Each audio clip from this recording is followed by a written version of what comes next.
우리 신앙고백함으로 사도신경을 통해 신앙고백함으로 새벽기도 시작하겠습니다. 나는 전능하신 아버지 하나님 천지의 창조주를 믿습니다. 나는 그의 유일하신 아들 우리 주 예수 그리스도를 믿습니다. 그는 성령으로 잉태되어 동정녀 마리아에게서 나시고 본디오 빌라도에게 고난을 받아 십자가에 못 박혀 죽으시고 장사된 지 사흘 만에 죽은 자 가운데에서 다시 살아나셨으며 하늘에 오르시어 전능하신 아버지 하나님 우편에 앉아 계시다가 거기로부터 살아있는 자와 죽은 자를 심판하러 오십니다. 나는 성령을 믿으며 거룩한 공교회와 성도의 교제와 죄를 용서받는 것과 몸의 부활과 영생을 믿습니다. 아멘. 우리 찬송가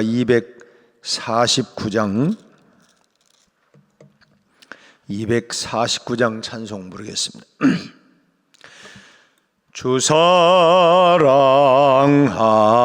자 다 찬송할 때에 그 보좌 앞에 둘러서 그 보좌 앞에 둘러서 큰 영광 돌리세 큰 영광 돌리세 저 밝고 도묘한 시온성 향하여 가세 내 주의 찬란한 성에 찬송하며 올라가세 주 믿지 않는 자 다 찬송 못하나 하나님 자녀 된 자들 하나님 자녀 된 자들 그 기쁨 전하세 그 기쁨 전하세 저 밝고 도묘한 시온성 향하여 가세 내 주의 찬란한 성에 찬송하며 올라가세 저 하늘 황금길 나 올라갈 때에 시온성 언덕 위에 시온성 언덕 위에서 수많은 천사들 날 인도하리라 저 밝고 도묘한 시온성 향하여 가세 내 주의 찬란한 성에 찬송하며 올라가세 내 눈물 다 씻고 늘 찬송 부르리 저 임마누엘 주 앞에 저 임마누엘 주 앞에 나 영광 누리리 나 영광 누리리 저 밝고 도묘한 시온성 향하여 가세 내 주의 찬란한 성에 찬송하며 올라가세 내 눈물 다 씻고 늘 찬송 부르리 저 임마누엘 주 앞에 저 임마누엘 주 앞에 나 영광 누리리 나 영광 누리리 저 밝고도 묘한 시온성 향하여 가세. 내 주의 찬란한 성에 찬송하며 올라가세. 아멘. 우리 311장 한 장도 찬양하겠습니다. 311장. 내 너를 위하여 몸버려 피 흘려 내 죄를 속하여 살 길을 주었다. 널 위해 몸을 주건만 너무 주느냐. 널 위해 몸을 주건만 너무 주느냐. 아버지 보좌와 그 영광 떠나서 밤 같은 세상에 만 백성 구하려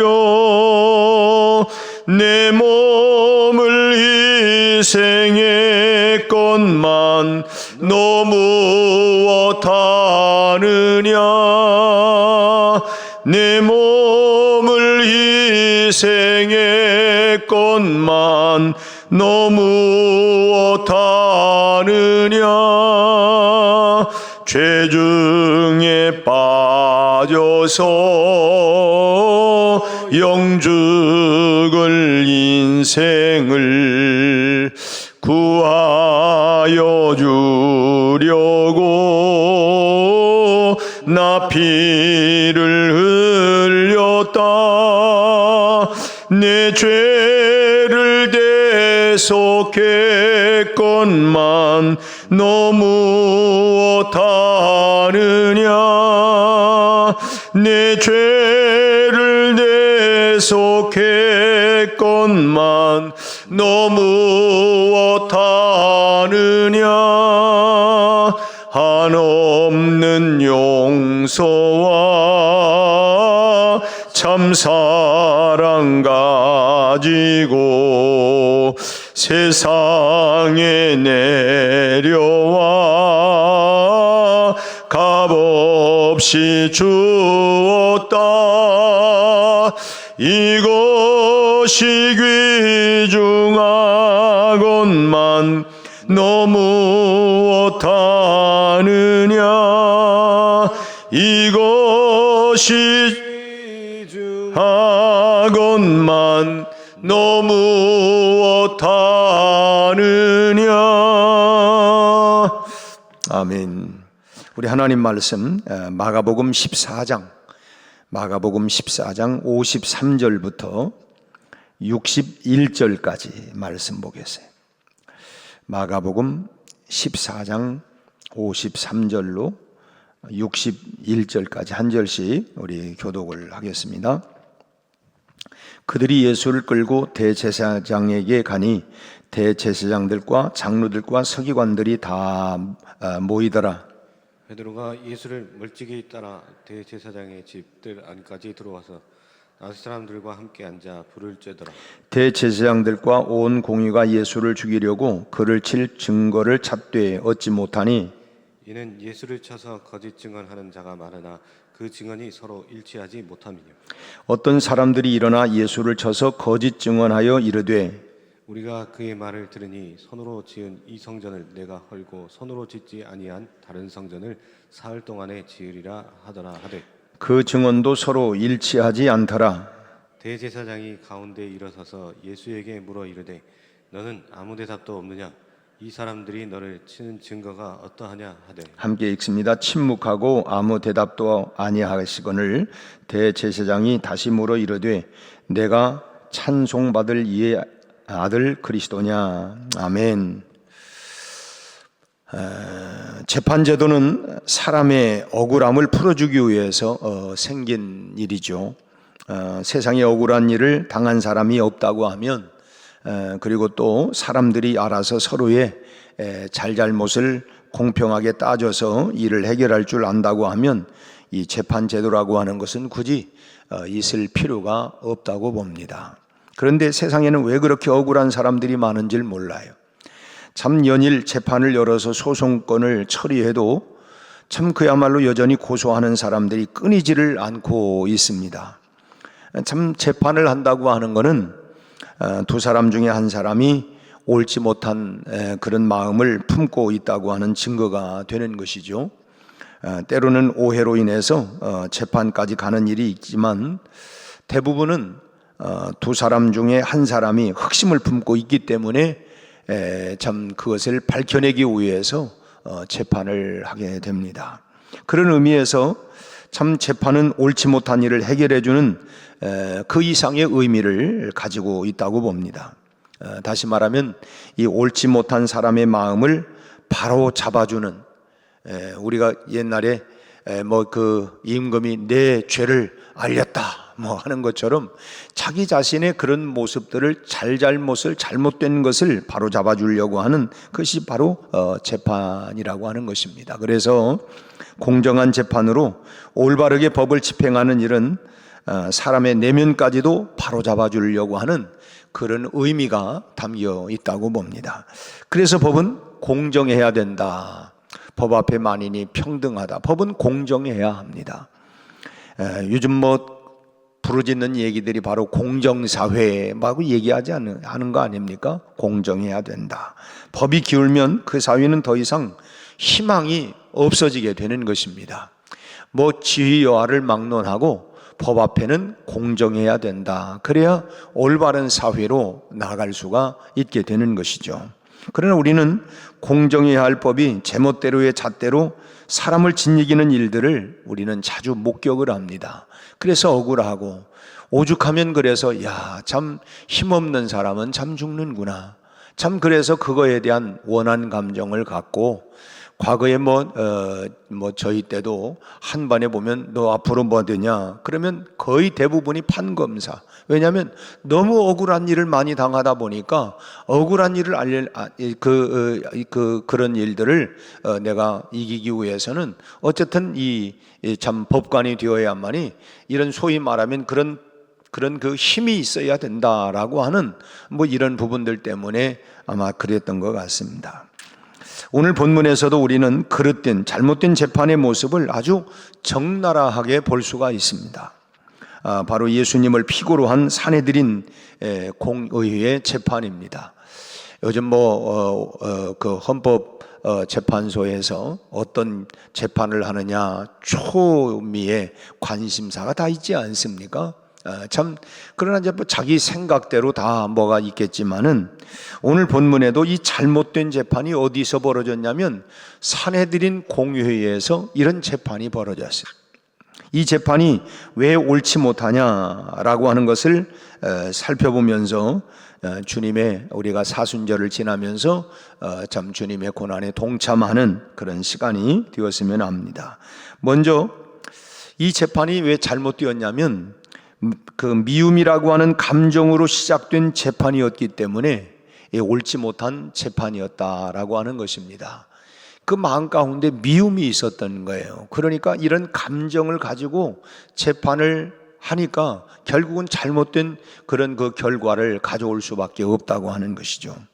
재판관은 법정에 섰을 때에 사적인 관계나 자신의 감정을 깨끗이 버려야 합니다. 오늘 우리 사회가 헌재에 저 사람은 어느 파다, 저 사람은 어느 파다, 해가지고 다 좌파다, 우파다 해가지고 다 이러니까 참 이런 부분들이 너무 안타까운 부분이에요. 사적인 어떤 기준과 감정을 가지고 재판관이 재판한다고 하면 그 재판의 결과가 어떻게 나오겠어요? 이것은 재판관으로서의 가장 기본이 뭐냐? 사적인 감정이 들어가서는 절대로 안 된다고 하는 것입니다. 사적인 관계를 생각하면 결국은 그 재판이라고 하는 것은 기울어질 수밖에 없고, 또 자신의 감정을 개입시키는 재판이 된다고 한다면 그건 재판이 아니라 그건 고문당하는 것입니다. 예수님께서 죽으셔야만 했던 죄목이 뭐였습니까? 물론 겉으로는 뭐냐면 신성모독죄, 하나님을 모독했다라고 하는 것이 표면적인 것이지만 사실은 뭐였냐면 괘씸죄였어요. 이 괘씸하다, 드러나는 겉으로는 너 괘씸하니까 이 처벌 받아라, 이런 얘기는 아니에요. 그러나 속내는 괘씸죄지만 겉으로 드러내는 것은 신성 모독죄라고 하는 이런 것을 뒤집어 씌웠던 것입니다. 당시에 이스라엘 이 권력의 핵심이었던 사람들이 누구였냐면 대제사장들과 서기관들과 바리새인들이었습니다. 이 사람들이 그야말로 날아가는 새도 떨어뜨릴 만큼 이런 권력을, 절대적인 권력을 가지고 있었던 이 사람들이었는데 이들에게 미움을 사게 된 거예요. 그래서 결국은 사형을 당하게 된 것입니다. 소위 말하면 내가 원하는 대로 왜 고분고분하지 않냐, 왜 말을 듣지 않아, 이제 이런 것들 때문에 결국은 미움을 받게 되어지고, 그리고 이제 인기가 자꾸 예수님이 이제 복음을 전하고 이제 각색 병든 자들도 고치고 이런 초유의 일들이 일어나고 하니까 그런 소위 말하면 요즘으로 얘기한다면 여론이 자꾸 그쪽으로 흘러가는 거예요. 여론이 우리에게 좀 내 중심으로 여론이 흘러가야 되는데 사실 지금 그런 거 아닙니까? 여론이 여쪽으로 가냐, 참 좌로 가냐 우로 가냐 하는 것처럼 참 그 여론에 따라서 이 사람들은 이 권력을 쥐고 있기 때문에 이 여론에 굉장히 민감해요. 그러니까 그런 면에 자꾸 여론이 저쪽으로 흘러가는 것 같으니까 이게 괘씸한 거예요. 이게 저게 말이지 괘씸하다. 그러니까 뭔가 제거할 수 있는 방법이 뭘까를 찾아낸 것 중에 하나가 뭐냐면 결국은 신성모독죄다, 하나님을 모독했다라고 하는 걸 뒤집어 씌우는 것입니다. 우리나라에서도 가장 무서운 죄가 괘씸죄입니다. 우리 과거 정권 속에서 이 군사 정권 시절에는 이 죄가 아주 어마무시했죠. 박정희 대통령 시절에 항명한다는 이유로 참 김성곤 당시 공화당 재정위원장이 정보부에 끌려가서 그분의 참 이 트레이드 마크가 되는 이 코수염을 뽑히는 수모를 당하고 결국은 참 운명을 했습니다. 전두환 대통령 시절에도 잘 나가던 국제그룹 용산에서 이렇게 넘어가면 국제그룹이 어마어마하게 컸지 않습니까? 하루아침에 참 공중분해가 되어지는, 그것도 결국은 뭐냐면 괘씸죄에 해당을 했던 것입니다. 우리나라 또 신동아 그룹 최순영 그 회장이 했던 그때에 이제 그 유명한 여러분도 기억나는지 모르지만 옷로비 사건이라는 게 있지 않았습니까? 옷로비 사건. 그 최순영 회장의 부인이 이형자씨인데 참 물론 그분이 그 모교의 권사님이셨어요. 이게 하도 그때 이제 나타났던 얘기가 야, 독사보다 우스운 게 권사다. 근데 이제 지나고 나니까 역사가 다 이제 흘러 지나가고 나니까 그것도 그때에 우리는 다 그런 줄 알았는데 괘씸죄였어요. 그리고 이영자 씨가 한 말이 뭐냐면 권력이 이렇게 무서운 줄 몰랐다. 권력이라고 하는 게 이렇게 무서운 줄을 참 예전에 미처 몰랐다라고 하는 그런 말을 남겼어요. 권력을 가진 사람은 얼마든지 죄목을 붙이고 소위 말하면 잠자는 사자의 코털을 건드린 사람을 뭐냐면 이 파렴치한 범으로 몰아내세우는, 그게 권력의 힘이에요. 그게 참, 그러니까 이런 이 법 앞에 공정하지 못하면 그러면 다 정말 억울한 일들이 얼마나 많습니까? 예수님도 당시 권력을 쥐고 이스라엘을 흔들어대던 사람들에게 미움을 받은 것이 결국은 재판을 받게 된 이유였습니다. 그러니까 이 재판은 시작부터 이미 미움의 감정으로 시작된 잘못된 재판, 애당초 이 재판은 이 잘못된 시작부터 이 괘씸죄라고 하는 이런 걸 가지고 시작을 했기 때문에 그 재판의 결과는 뻔할 뻔짜였어요. 그게 잘못된 재판이었다라고 하는 것입니다. 두 번째로 지금 이 형을 먼저 정해놓고 증거를 찾는 재판이기 때문에 잘못된 재판이라고 하는 거예요. 어떤 재판이든지 간에 여러분 그 형을 확정하는 일은 먼저 확정을 하는 게 아니라 가장 마지막에 하는 일 아닙니까? 그 전에 이 사람이 이런 처벌을 받을 만큼의 잘못된 일이 뭐가 있나, 이 증거들을 이제 수집하는 것입니다. 그래서 그 증거를 수집하고 그 증거가 사실이라고 하는 것을 증명하고 나서 그 다음에 이제 선고를 내리는 것입니다. 이게 이런 그래서 다 그런 증거물을 확정을 하고 그런 다음에 이제 선고를 하는데, 지금 예수님의 재판은 완전히 반대였습니다. 앞뒤가 완전히 뒤바뀐 재판인데, 오늘 본문의 55절을 말씀을 보세요. 55절 말씀을 보면 뭐라고 되어 있습니까?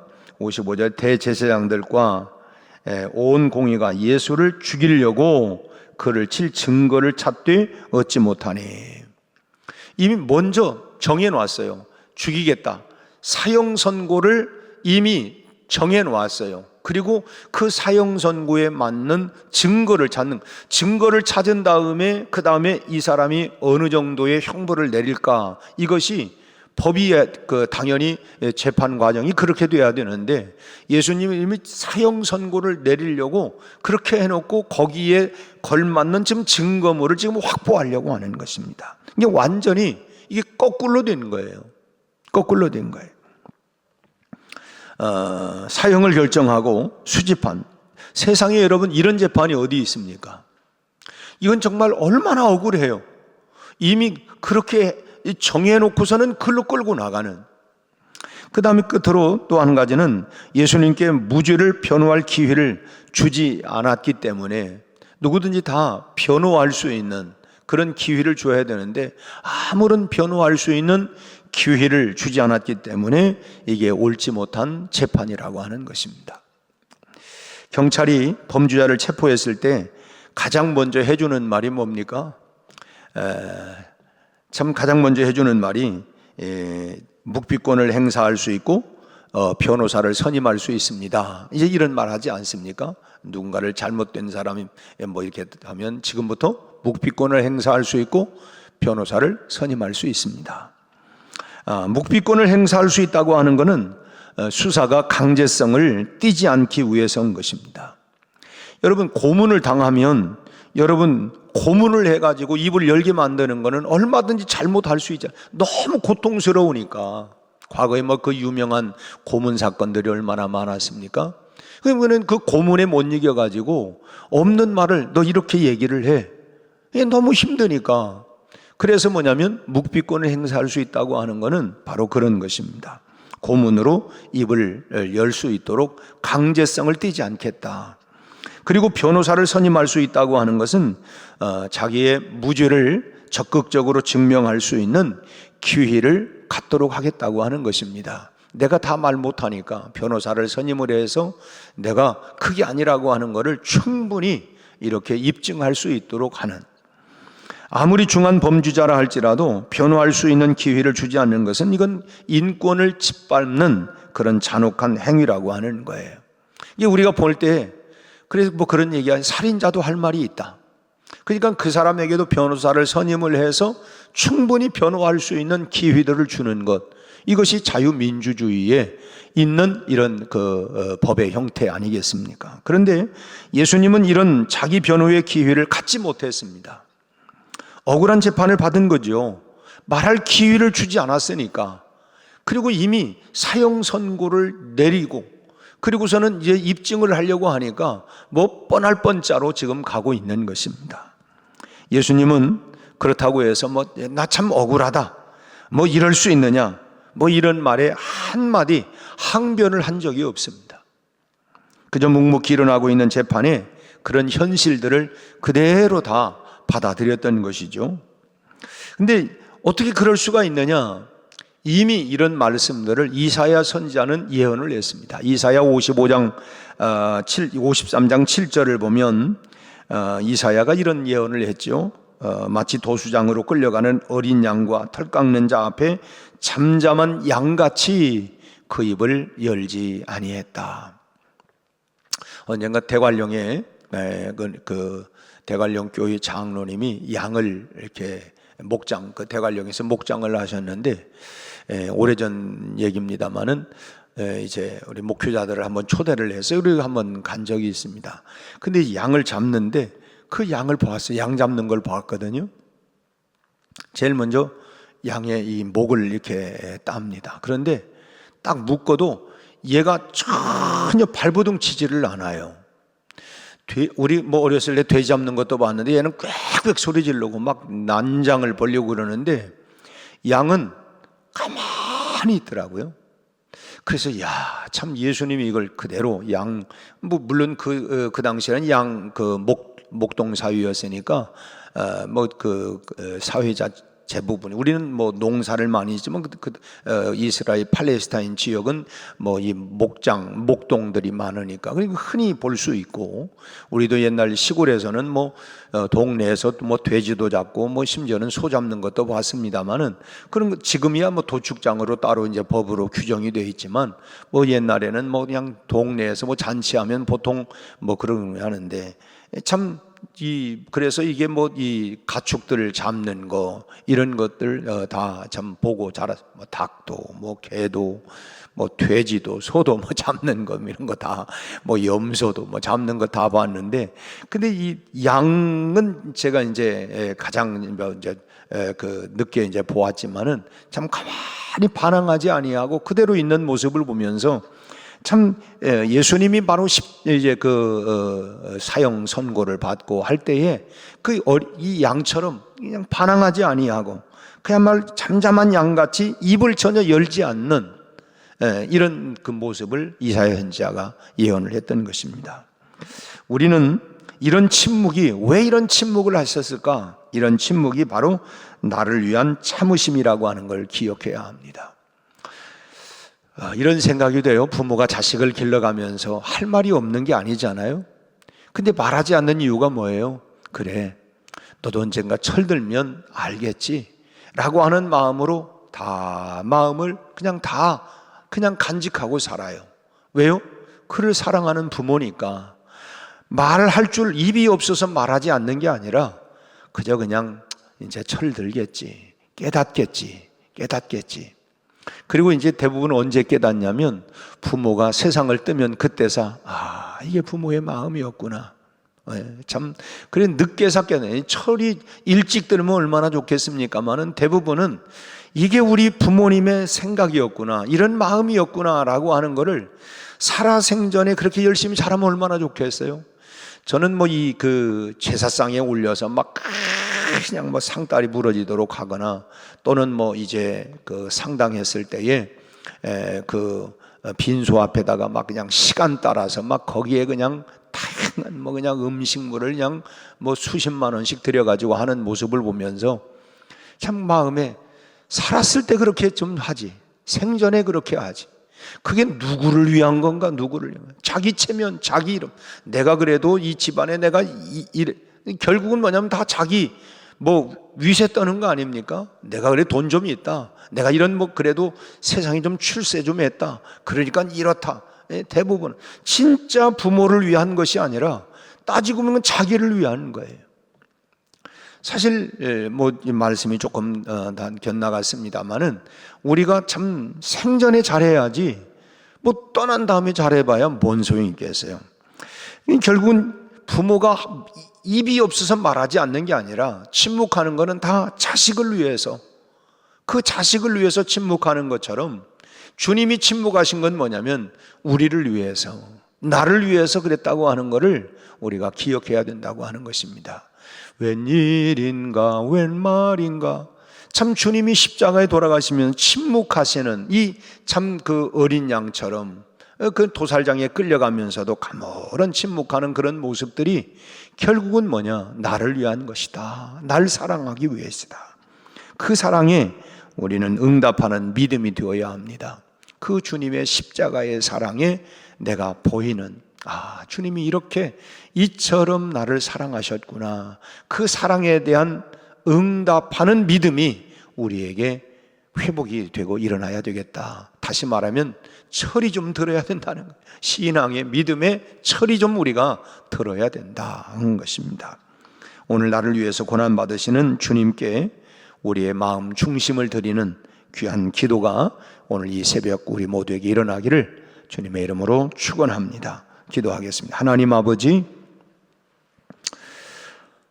도살장에 끌려가는 양과 같이 침묵하며 그 모든 재판 가운데에서도 주님이 침묵하시며 참 억울함을 당했지만 이 모든 것들이 나를 위한, 나를 사랑하사 나를 위하여 나를 구원하기 위한 하나님의 측량할 수 없는 사랑과 은혜임을 다시 한번 기억하게 하여 주옵시고, 이 사순절을 지나면서 이처럼 사랑하시는 하나님의 넓고 큰 사랑을 우리가 깊이 깨닫게 하시고, 그 사랑 앞에 우리가 구체적으로 응답할 수 있는 믿음의 삶으로 살아가게 하여 주옵소서.